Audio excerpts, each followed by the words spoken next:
YouTube? It's your boy Mikey Hot Takes, serving up hot takes like they're hot cakes, and we're back again. 3 videos in a week. I know you guys are excited because I am. I had some time this week and I had some energy, so why not bump out a couple of videos? We're officially back on YouTube this week. We're trying to go for it. Go for a couple of videos, why not? And here we go. We're going to talk about the New York Knicks. I'm going to try to stay positive and try to keep my blood pressure down in this video. If you've watched my last couple Met videos, you know I lost it a little bit, but we're back, all right? So we're talking about the New York Knicks. We're going to recap the offseason. We're going to talk a little bit about what I saw in Summer League and all that good stuff, right? So first things first, let's review some of the moves the Knicks made this offseason. If you haven't heard, look over my right shoulder. 2 big moves the Knicks have signed: Evan Fournier and Kemba Walker, all right? So Kemba Walker, 2-year deal. Evan Fournier, 4-year deal, with the 4th year being a team option. And that's one good thing that the Knicks have done this whole time. Last year and this year, they've been very, very willing to give that extra year, but it's also a team option. So they're signing their guys by giving them that extra team option. They're not worried about that 4th year money because it's a team option. So Evan Fournier has replaced Reggie Bullock. Kemba Walker has replaced Elfrid Payton. And just off that alone, the strength of that alone, you'd expect this team to be better, right?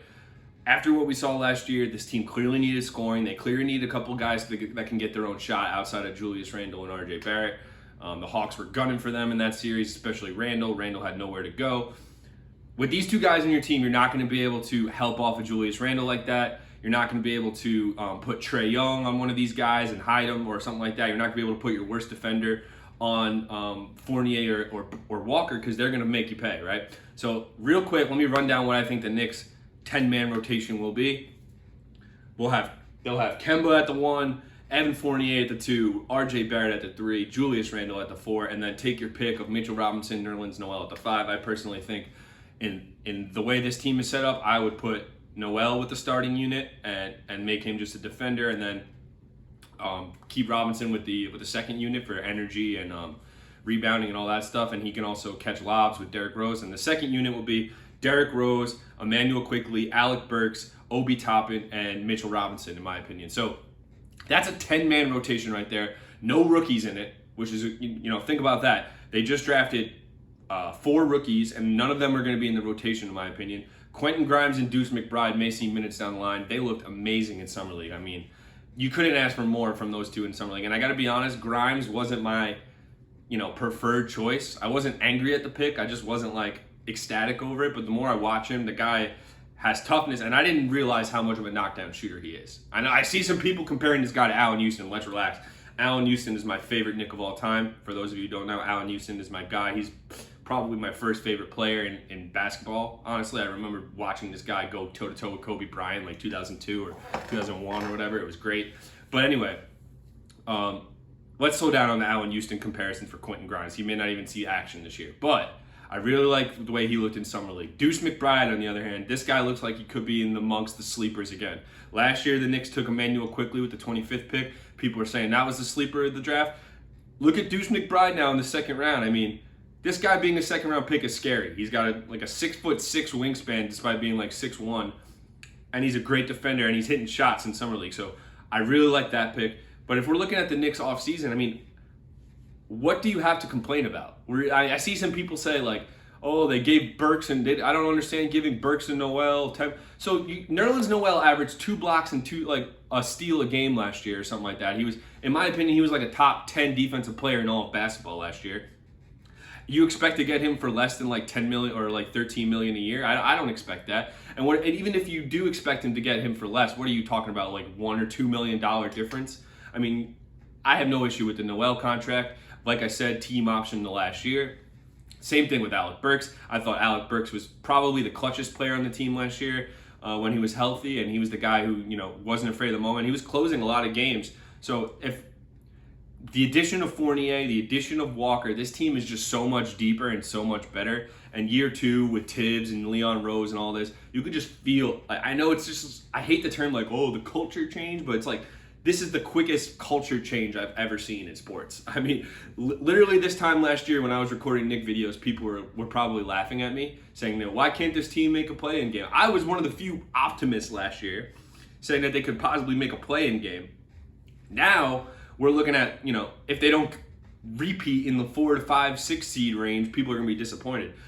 I'm not expecting the same record or the same placement in the playoff. I want to see a better playoff performance. I want to see us in the playoffs. But at the end of the day, the Knicks got so much better this offseason.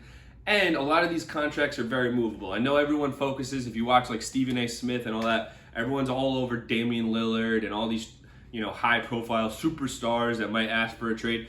Right now, you keep your head down, you keep focused on your own team, you don't sign any bad contracts, which is not what I've read so many articles. Next year is another year where you do not want to have cap space. And you don't think Leon Rose and Brock Aller and the Knicks front office doesn't know that? They know that next year isn't a year to have cap space. They're waiting for a trade, and all these deals that they signed this year are perfect for salary cap matching in big trades. Burks, Noel, D Rose, even these guys' contracts are very movable in the off chance that Damian Lillard wants to come or somebody else. And one guy I would keep my eye on. I haven't heard anything. I don't know any. I have no sources, no sauces, nothing. But I would keep an eye on Karl Anthony Towns wanting to come to the Knicks eventually. I don't know. I don't know if anything. I don't know what the Timberwolves think of him or what he wants to do in Minnesota. But I would keep my eye on that. I can see him being a guy who wants to leave. They have a lot of young players going on, and I think he might need a move soon. So keep an eye on that. But anyway, I'm excited for this Knicks team. I'm already ready for preseason. Let's get it going. I just watched every summer league game. They looked amazing. I mean, people were complaining that Obi Toppin and Emmanuel Quickly are playing in summer league.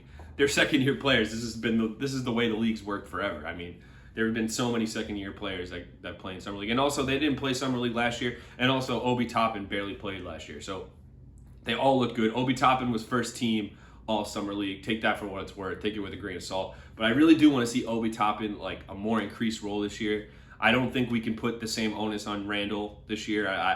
I want him to have as efficient of a season, Randall, but I don't need him to be leading the league in minutes. I don't need him to be second team All-NBA, which means the rest of the team stinks and he's carrying us. I don't need that. I want to see the same level of efficiency, and I want to see the rest of the team kind of pulling their weight more than just relying on Randall.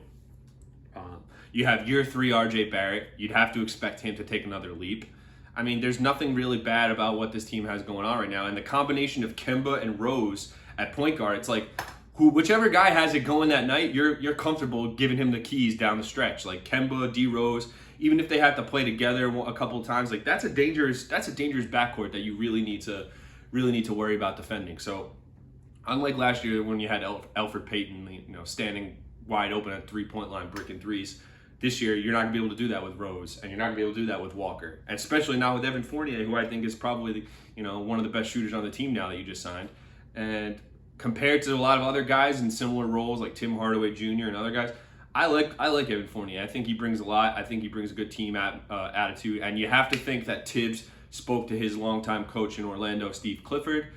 Those guys will go way back, Clifford and Tibbs, so he definitely put a good word in for Evan Fournier. And I was one of those guys that wanted Fournier at the deadline for a couple second-round picks. Why not get him in there, see what happens? But the Knicks were able to not trade for him and still sign him in the offseason on a fair deal that you can definitely move if you need to. Like I said, once again, no one's going to say, oh, I can't take Evan Fournier for $17 million. If you're a rebuilding team, you'll take that and you'll buy him out in a year. So it's not a big deal.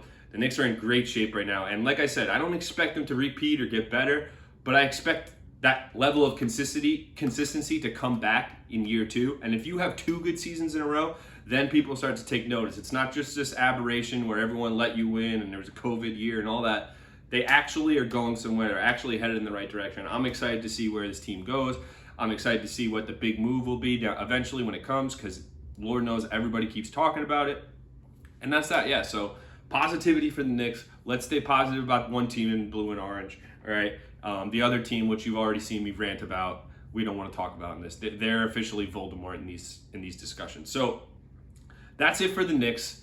Quick offseason wrap-up. We're going to try to be back and on them. We're not going to talk about the Knicks for a while unless something happens. It's the offseason. We're going to move into football coming up. We're going to be talking Giants, maybe a little bit of Jets, and we'll see what happens in the offseason. There's preseason football.